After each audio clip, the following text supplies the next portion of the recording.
بسم اللہ الرحمن الرحیم. بسم اللہ الرحمن الرحیم. جناب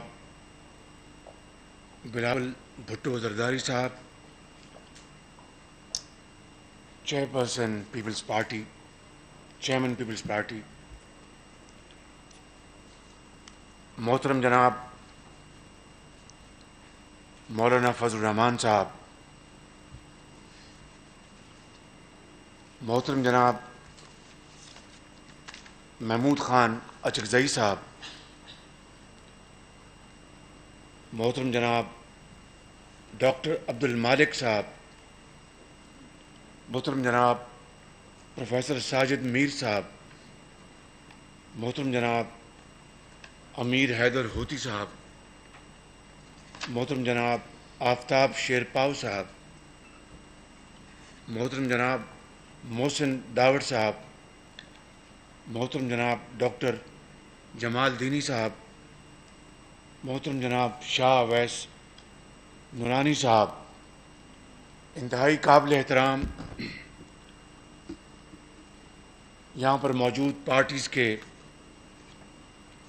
اکابرین، خواتین و حضرات، السلام علیکم.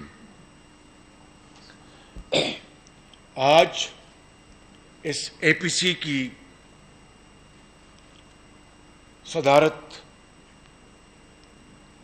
کے تحت جو پروگرام کا جو آغاز ہوا، اس حوالے سے جناب پریزیڈنٹ آصف زرداری صاحب نے اور پھر پرائم منسٹر نواز شریف صاحب نے بڑی ہمہ گیر تقاریر کی ہیں، اور اتنی وہ کمپریہنسو تقاریر ہیں کہ اس کے بعد مجھ ناچیز کو کچھ کہنے کے لیے باقی نہیں رہا، لیکن یقیناً میں اختصار کے ساتھ اپنی معروضات پیش کروں گا. جناب قائد میاں نواز شریف نے سیاسی تاریخ کا بھرپور احاطہ کیا. اس ملک کے اندر جو مختلف اوقات میں حادثے ہوئے جس نے جمہوریت کو ڈیریل کیا، اور کم از کم 3 مرتبہ ڈکٹیٹرشپ نے نہ صرف جمہوریت کے اوپر کاری ضرب لگائی بلکہ عدلیہ کا نظام اور زندگی کے ہر شعبے میں وہ تنزلی کا شکار ہو گئے. اور آج بھی اگر میں یہ کہوں کہ اس ملک کے اندر جمہوریت نام کی ہے تو یہ بات غلط نہیں ہے. میرے بزرگوں، بھائی اور بہنوں، یاد کریں وہ دن اگست 2018 کا، جب الیکشن کے بعد ایک سلیکٹڈ گورنمنٹ اور ہم سب اسمبلی میں آئے، اور سلیکٹڈ وزیر اعظم نے قوم سے وعدہ کیا فلور دی ہاؤس پہ کہ جو الیکشن میں دھاندلی ہوئی ہے، آر ٹی ایس کس طرح بند ہوا، کس طریقے سے دیہاتوں کے رزلٹس پہلے آ گئے اور شہروں کے رزلٹس کئی دن نہ آئے، کس طریقے سے الیکشن سے پہلے پری الیکشن انجینئرنگ ہوئی، ریگنگ ہوئی. اس کے لیے ایک ہاؤس کی کمیٹی بنائی گئی، لیکن آج تک چاہے وہ اسپیکر نیشنل اسمبلی ہیں یا کوئی اور، اس کمیٹی نے 1 انچ بھی آگے سفر نہیں کیا. اور الزام دیا جاتا ہے کہ اپوزیشن نے کوئی انٹرسٹ نہیں لیا. میں تو ہر طرح سے اس الیکشن کی حوالے سے میں تیار ہوں پروب کے لیے. اب اس سے بڑا جھوٹ اور یو ٹرن کیا ہو سکتا ہے. اور پھر میں یہ چاہوں گا میرے بزرگوں، بھائی اور بہنوں، کہ جو باتیں ہو چکی میں ان کو رپیٹ نہ کروں، اور جس طرح بلاول بھٹو صاحب نے کہا کہ یہاں پر بڑے معزز یہاں پر لیڈران کرام بیٹھے ہیں، انہوں نے اپنی گفتگو کرنی ہے، اور خاص طور پر چھوٹے صوبوں سے جو ہمارے معززین بیٹھے ہیں انہوں نے بات کرنی ہے. تو میں چاہوں گا کہ اختصار کے ساتھ اپنی معروضات پیش کروں. اب دیکھیے کہ کراچی سمیت ملک کے مختلف حصوں میں سیلابی ریلوں نے تباہی مچا دی، اور سب سے زیادہ تباہی کراچی میں ہوئی، خیبر پختونخوا میں ہوئی، آزاد کشمیر میں ہوئی، چترال میں ہوئی، اور سلیکٹڈ وزیر اعظم کو توفیق نہیں ہوئی کہ وہ کسی جگہ جا کر وہ لوگوں کی اشکشوئی کر سکے، ان کی جو امیدیں ہیں ان کو باندھ سکے، ان کی امداد کر سکے. اور آپ نے دیکھا کہ سلیکٹڈ وزیر اعظم نے آفت زدہ لوگوں کو ان ریلوں کے اندھے تھپیڑوں کے حوالے کر دیا، اور بالآخر ایک دن کراچی جا کر ایک پنجابی میں کہتے ہیں کہ گونگلوں تو مٹی لائی. یہ ہے وہ وزیر اعظم، وہ لیڈر جس کے بارے میں 2-2.5 سال میں بڑے معزز سے کہوں گا کہ اس میں ہمارے بعض ٹیلی ویژن چینلز بھی شامل ہیں کہ انہوں نے کس طرح 2-2.5 سال اس وزیر اعظم کے بننے سے پہلے کس طرح پروپیگنڈا کیا گیا. اور آپ کو پوری قوم جانتی ہے کہ 2013-14 کے دھرنے میں 6-7 مہینے اسی ڈی چوک پہ دن رات 24 گھنٹے ٹیلی ویژن چینلز نے کس طرح اس شخص کو دن رات پوری دنیا میں دکھایا جو یہ کہتا تھا کہ جو وزیر اعظم بجلی کے بل میں اضافہ کرے، سمجھ لیجئے میں وہ لفظ دہرانا نہیں چاہتا، جو حکومت اس کے زیر نگرانی ڈالر اور روپے کی جو پیرٹی ہے، اگر روپیہ گرتا ہے تو سمجھ لیجئے اس حکومت کا سربراہ فلاں ہے. جو حکومت گیس کے قیمت میں اضافہ کرتی ہے، سمجھ لیجئے کہ اس کا وزیر اعظم فلاں ہے. یہ دن رات پروپیگنڈا کیا گیا اور کہا گیا کہ میں مر جاؤں گا، میں IMF کے پاس نہیں جاؤں گا، میں مر جاؤں گا، میں قرضے نہیں لوں گا. اور قرضے کس طرح لیے گئے پاکستان کی ڈوبتی معیشت کو چلانے کے لیے، اس کو ساری دنیا جانتی ہے. مگر ان قرضوں کے حصول کے باوجود ان 2.5 سالوں میں یا 2.25 سالوں میں کیا ہوا کہ آج مہنگائی اپنے آسمان سے باتیں کر رہی ہے. اور یہ میں نہیں کہہ رہا، پاکستان کے جو اسٹیبلشڈ جو اکانومسٹ ہیں وہ یہ کہہ رہے، اور یہ کووڈ سے پہلے کی بات ہے. کووڈ تو اس نے پوری دنیا کو ہلا کے رکھ دیا بشمول پاکستان کے. ہم اس پیریڈ کی بات نہیں کر رہے، میں پری کووڈ پیریڈ کی بات کر رہا ہوں کہ اس وقت کووڈ کے آنے سے پہلے پاکستان کی معیشت کو ایسی شدید ضرب لگی کہ کووڈ کے آنے سے پہلے جو ہماری GDP تھی 2017-18 میں 5.6 پہ، وہ کووڈ کے آنے سے پہلے 1.9 پہ پہنچ گئی تھی. اور جھوٹ بولا جو کہ اس وزیر اعظم کا شیوا ہے کہ وہ 3% تھی، وہ 3% نہیں تھی، وہ ایکچولی 1.9% پہ آ گئی، اور اب -0.4 پہ ہے. 40 لاکھ لوگ بے روزگار ہو چکے ہیں. اور پاکستان کی تاریخ میں پہلی مرتبہ گندم کی کٹائی کے فوراً بعد 66 لاکھ ٹن حکومت کا دعویٰ ہے کہ انہوں نے گندم پروکیور کی. آج گندم کی قیمت 73 سال کی تاریخ میں سب سے زیادہ ہے. مارکیٹ میں بتاتے ہیں کہ گندم جو فی من جو 1300 جو سرکاری قیمت تھی اس کے مقابلے میں آج 2600 روپے یا 2800 روپے فی من ہو چکی ہے. اور اسی طریقے سے چینی جو 50 روپے تھی وہ آج 100 روپے تک پہنچ گئی. سوال یہ پیدا ہوتا ہے میرے بزرگوں، بھائی اور بہنوں، کہ 2018 کے آخر میں جب یہ حکومت آ چکی تھی جس نے پاکستان کے اندر شہد اور دودھ کی نہریں بہانی تھیں اور پاکستان کے اندر باہر سے $300 ارب لانے تھے، انہوں نے فیصلہ کیا کہ چینی کی ایکسپورٹ کی جائے. حالانکہ ایکسپورٹبل چینی کا سٹاک موجود نہیں تھا.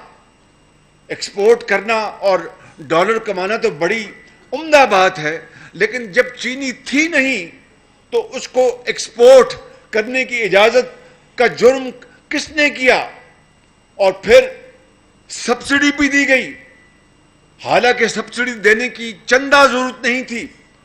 اور تیسری بات کہ جب 2018 میں ڈالر 110-15 روپے پہ تھا تو 2019 میں جب وہ 150-60 تک پہنچا تو یہ جو 40% روپے کی قیمت میں کمی ہوئی اس کا سارے کا سارا نفع ان چند چینی کے ایکسپورٹرز کو ملا جو کہ 40 ارب روپے بنتا ہے. اور پھر آپ نے یہ بھی دیکھا کہ اب چینی امپورٹ کی جا رہی ہے. پاکستان کے محدود زر مبادلہ کا استعمال اتنا کرمنل ہو رہا ہے کہ چینی پہلے آپ نے ایکسپورٹ کی اور قیمتیں بڑھا دیں اور 80 روپے پہ چلی گئی اور آج چینی آپ لاکھوں ٹن امپورٹ کر رہے ہیں. اسی طریقے سے گندم ابھی سیزن کا آغاز ہوا ہے اور گندم امپورٹ ہو رہی ہے. یہ 73 سال میں اس طرح کی دل خراش منظر اس قوم نے نہیں دیکھا تھا. اور اس کا اصل جو تکلیف سے جو گزر رہا ہے اس قوم کا ایک غریب بیٹا، یتیم بیوہ، بیٹی بیوہ، ایک مزدور، ایک کاشتکار، ایک دہاڑی دار، وہ بیچارہ اس سے پوچھیں کہ زندگی اس کے اوپر کتنی تنگ ہو چکی ہے. میں یہ کہنا چاہتا ہوں کہ پھر آپ نے دیکھا کہ قرضے انہوں نے ان 2 سالوں میں اتنے قرضے لے لیے اس حکومت نے کہ پچھلے 10 سال 5 سال کے قرضے ایک طرف، 10 سال کے قرضے ایک طرف اور 2 سال میں قرضے ایک طرف. اور کیا انہوں نے قوم و ملک کے لیے کون سے پبلک ویلفیئر جو منصوبے بنائے ہیں؟ ایک نہیں. جہاں پر بھی جاتے ہیں پورے ملک میں وہ پہلے منصوبوں کے اوپر دوبارہ جا کے تختیاں لگا رہے ہیں. اور پھر جو احتساب کا عمل یہاں پر اس کے اوپر گفتگو ہوئی، میں زیادہ نہیں کہنا چاہتا. اصل میں اس ملک میں اس وقت احتساب کے نام پر اندھا انتقام ہے اور ابھی تک ان کی پیاس نہیں بجھ پا رہی. کہ اگر انہوں نے احتساب کرنا ہوتا تو پہلے سب سے پہلے اپنی کابینہ میں وہ لوگ جو بیٹھے ہیں جنہوں نے اربوں خربوں کے سکینڈل میں ملوث ہیں، ادویات دیکھ لیں. کس نے ادویات کی قیمتیں بڑھائیں؟ اسی حکومت میں. اور اس وزیر کو فارغ کیوں کیا گیا کہ جناب وہ سکینڈل میں ملوث تھا؟ نہ نیب نہ FIA. چینی سکینڈل کے کون ذمہ دار ہے؟ یہی حکومت، یہی وزیر اعظم. گندم سکینڈل کے کون ذمہ دار ہے؟ یہی وزیر اعظم، یہی حکومت. نہ نیب نہ FIA. نیب اور FIA یہ گٹھ جوڑ صرف اور صرف یہ اپوزیشن کے خلاف ہے اور یہ احتساب نہیں، یہ انتقام ہے. اور اس وچ ہنٹنگ کے ساتھ ساتھ اب میڈیا ہنٹنگ بھی ہو رہی ہے. میڈیا کے ساتھ جو اس وقت ناروا سلوک ہے، شاید وہ حالیہ تاریخ میں اس کی بدترین مثال نہیں ملتی۔ تو میں سمجھتا ہوں کہ آج یہ اے پی سی جس مقصد کے لیے آج اکٹھا، اور پھر ہمیں کہتے ہیں کہ جناب انہوں نے اتنے قرضے لیے، تو اس کا ایک ایک پائی کا حساب تو آپ دیکھ رہے ہیں۔ آپ نے تو قرضوں کی ایک کمیٹی بنائی ہے، کمیشن بنایا تھا۔ رات کے 12 بجے وزیر اعظم نے اعلان کیا تھا کہ میں نے جو مسلم لیگ نون اور پیپلز پارٹی جو قرضے لیے اس کے لیے میں نے کمیشن بنایا ہے۔ وہ کمیشن کی رپورٹ آ چکی ہے، مگر اس میں سے نکلا کچھ نہیں، اور اس کا ایک ایک پائی کا اٹ از اکاؤنٹڈ فار۔ یہ ہے وہ یو ٹرن کے ماسٹر وزیر اعظم کی کارکردگی، جس کے لیے آج پوری قوم کی نظریں اس اے پی سی کی طرف ہیں کہ آج ہم کیا فیصلے کرتے ہیں۔ اور اسی طرح آپ نے دیکھا کہ جو اسکولوں میں جو بچیوں کے وظائف تھے، میں خاص طور پر جنوبی پنجاب کی بات کروں گا کہ وہاں پر بچیوں کو، قوم کی بیٹیوں کو اسکولوں میں ریٹین کرنے کے لیے ان کو وظیفے دیے جاتے تھے، وہ ختم کر دیے گئے۔ ہسپتالوں میں ادویات مفت تھیں، وہ ختم کر دی گئی۔ سی ٹی اسکین اور ایکس رے کی چارجز مفت تھے، وہ ختم کر دیے گئے۔ ہیپاٹائٹس کی ادویات فری تھی، وہ ختم کر دی گئی۔ اور پھر یہ کہتی ہیں کہ جس طرح مولانا فضل الرحمان صاحب نے ایک دفعہ کہا تھا، یا کسی اور بڑے جید عالم نے، کہ ریاست مدینہ کا نام لیتے وقت ڈرنا چاہیے اور احترام کرنا چاہیے، کہ اس کو ہمیں سیاست میں نہیں لانا چاہیے اس عظیم پاک نام کو۔ مگر کیا کہیے کہ دن رات ریاست مدینہ کا نام لینے والوں کو اتنی بھی خبر نہیں کہ مدینہ میں نکلتے تھے وہاں پر کہ کوئی گھر میں کوئی بھوکا تو نہیں ہے، کوئی بھوکا تو نہیں سویا ہوا، اور رات کو گندم کی بوری اپنے کاندھوں پہ ڈال کر ان کے گھر پہنچانا، وہ ہے ریاست مدینہ کا شیوا۔ نہ کہ ادویات آپ نے مہنگی کر دی، ادویات کی قیمتیں جو مفت تھیں وہ آپ نے بند کر دی۔ آپ نے غریب ماری کی، یتیموں اور بیواؤں کا پاکستان کی تاریخ میں پہلا موقع ہے کہ 73 سال میں جو ہر سال بجٹ پہ ایک کلرک کا، ایک گریڈ اپنا 9 کے اپنا ملازم کا جو تنخواہ بڑھتی تھی، آپ نے وہ بھی اس سال ان کو، ان 2 سالوں اس سال نہیں دی۔ اس سے بڑا کوئی بھیانک دور پاکستان کی تاریخ میں آ سکتا ہے؟ سوال نہیں پیدا ہوتا کیا اس عظیم ریاست کا جس کا آپ دن رات نام لیتے ہیں، کبھی وہاں پر کوئی تصور بھی کر سکتا تھا کہ آپ پینشن بھی آپ نہیں دیں گے؟ یہ ہے وہ صورتحال، بھیانک صورتحال جو آج ہمارے اس ملک میں ہمیں اس سے سامنا ہے۔ میں سمجھتا ہوں کہ ہر لحاظ سے یہ حکومت جو ہے وہ مکمل طور پر وہ ناکام ہو چکی ہے، اور بری طرح ناکام ہو چکی ہے۔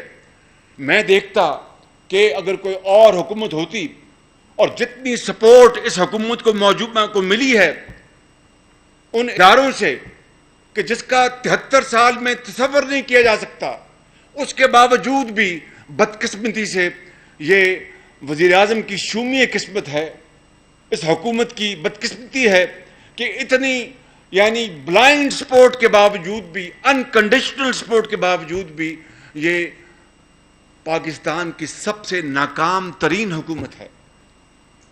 اور میں سمجھتا ہوں کہ اگر اب بھی ہم نے اس کا احتساب نہ کیا، اور اب بھی ہم نے ان تمام تر تباہ کاریوں کے باوجود بھی ہم نے خاموشی اختیار کی، تو یقین کریں وہ خاموشی جرم بن جائے گی، اور ہم بھی اس جرم کا حصہ بن جائیں گے۔ آپ یہاں دیکھیں کہ چین جیسا ایک بڑا مربی اور پاکستان کا بہترین دوستوں میں سے ان کا شمار ہوتا ہے، کس طریقے سے اسی حکومت میں آنے سے پہلے پبلکلی چین کے حوالے سے کیا کیا باتیں کی۔ کے پی کے میں آج 7واں سال ہے ان کی حکومت کا، وہاں پر ان کے وزیر اعلیٰ نے اس دور کے کیا کیا چائنا کے خلاف باتیں کی کہ دل دکھتا ہے کہ وہ ملک جو پاکستان کا ایک مخلص ترین دوست ہے اور جنگوں میں، امن میں، سیلابوں میں، زلزلوں میں، انٹرنیشنل فورم میں، یو این میں، سیکورٹی کاؤنسل میں پاکستان کا ہر وقت اس نے ساتھ دیا، اس کو بھی ہم نے نہیں بخشا۔ اور آج وہی چین ہے جس کی طرف ہم دیکھ رہے ہیں۔ پھر ابھی قائد نے بات فرمائی اپنی اسپیچ میں، سعودی عربیہ ہمارے بہترین دوستوں میں شامل ہے۔ کس طریقے سے ہم نے اس معاملے کو مس ہینڈل کیا، اور کشمیر کے اوپر وزیر اعظم کی زبان کو تالا لگا ہے۔ کشمیر کی وادی میں خون بہہ رہا ہے، اور وہاں پر کشمیریوں کا جس طرح وہاں پر دن رات ان کو شہید کیا جاتا ہے، ننھے کشمیری کے نانا کو شہید کیا، جوانوں کو، بزرگوں کو، ماؤں کو، بہنوں کو اور بیٹیوں کو۔ پھر آپ دیکھیں اسرائیل کے حوالے سے یہ پوری قوم اس کے اوپر متفق ہے، جب تک کہ وہاں پر پیلسٹائن کا جو جائز مطالبہ ہے، ان کو ایک زندہ رہنے کا، ایک اسٹیٹ حاصل کرنے کا، اور جس کے اوپر انٹرنیشنل ریزولوشنز ہیں، جب تک کہ وہ مطالبہ پورا نہیں ہوتا، میں سمجھتا ہوں کہ پاکستان کو اس طرف سوچنا بھی نہیں چاہیے۔ یہ بڑا ظلم ہوگا نہ صرف فلسطین کے نہتے عوام، بزرگوں، ماں اور بہنوں کا، بلکہ اس سے آپ کشمیر کے مسئلے کو اور کمزور کر دیں گے۔ مجھے یقین ہے کہ اس کے اوپر پوری قوم یکسو ہوگی اور اس کے اوپر کوئی کسی قسم کا کمپرومائز نہیں ہوگا۔ میں زیادہ وقت نہیں لوں گا، آخر میں مجھے پھر چند باتیں گزارشات کرنی ہیں، لیکن میں صرف یہ کہوں گا کہ یہ کہتے ہیں کہ ہماری ایک تاریخی حکومت ہے۔ یقیناً یہ ایک تاریخی حکومت ہے کہ یہ تاریخی دھاندلی کے نتیجے میں آئی۔ اس کا بجٹ خسارہ تاریخی ہے، اس کے قرضے لینے کی رفتار تاریخی ہے، اس دور میں مہنگائی تاریخی ہے، اس دور میں غریب ماری تاریخی ہے، اس دور میں بےروزگاری تاریخی ہے، اس دور میں کم سرمایہ کاری تاریخی ہے، سفارتی محاذ پر ناکامی تاریخی ہے، معاشی محاذ پر ناکامی تاریخی ہے۔ تو آج پھر اس تاریخی حکومت کو تاریخ کے کوڑے دان میں ڈالنے کے لیے ہم اکٹھے ہو جائیں، اور پھر اس ملک کو، اس ملک کے 22 کروڑ عوام کو بچانے کے لیے ہم اکٹھے ہو جائیں۔ بس میں اسی کے اوپر اپنی بات ختم کروں گا، اور یہ جو شعر ہے اس کے اوپر میں ضرور عرض کرنا چاہوں گا، معافی چاہتا ہوں۔ کہاں جا رہے وہ؟ جی صاحب، جی مہربانی، تھینک یو۔ ہو صداقت کے لیے جس دل میں مرنے کی تڑپ، ہو صداقت کے لیے جس دل میں مرنے کی تڑپ، پہلے اپنے پیکرے خاکی میں جاں پیدا کرے، پھونک ڈالے یہ زمین و آسمان مستعار، پھونک ڈالے، یہ اسمبلی مستعار ہے نا، یہ نظام مستعار ہے، پھونک ڈالے یہ زمین و آسمان مستعار، اور خاکستر سے آپ اپنا جہاں پیدا کرے۔